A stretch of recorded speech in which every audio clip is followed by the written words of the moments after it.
मुंब्रा हिरवा करण्याच्या विधानावरून एमआयएमच्या नगरसेविका सहर शेख यांनी माफी मागितल्याचं भाजप नेते किरीट सोमय्या यांनी म्हटलं।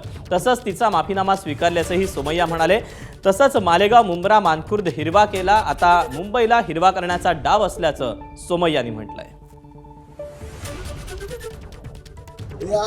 एमआयएमचा सहर शेख हिने आता माफी मागितली आहे।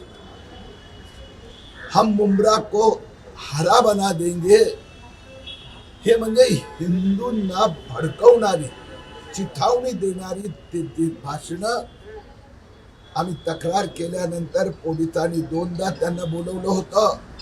लिखित स्वरूपात सहरनी माफी मागितली आहे।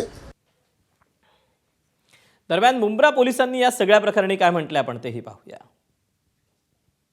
तिने जे जबाब दिलेला आहे पोलीस स्टेशनला, आपण तिला विचारणा केली असताना तर त्याची प्रत त्यांना आम्ही दाखवलेली आहे आणि त्याच्यावर आमचं पोलीस स्टेशनचं त्यांच्या निवेदनावर जे उत्तर आहे ते आम्ही त्यांना दिलं आहे आणि त्यांचं समाधान झालेलं आहे आणि त्यांनी ती नगरसेविका आणि इतर जे काही नेते आहेत त्यांना वादग्रस्त विधान न करण्याबाबत समज देण्याबाबत सांगितलेलं आहे, तसं आम्ही समज दिलेली आहे।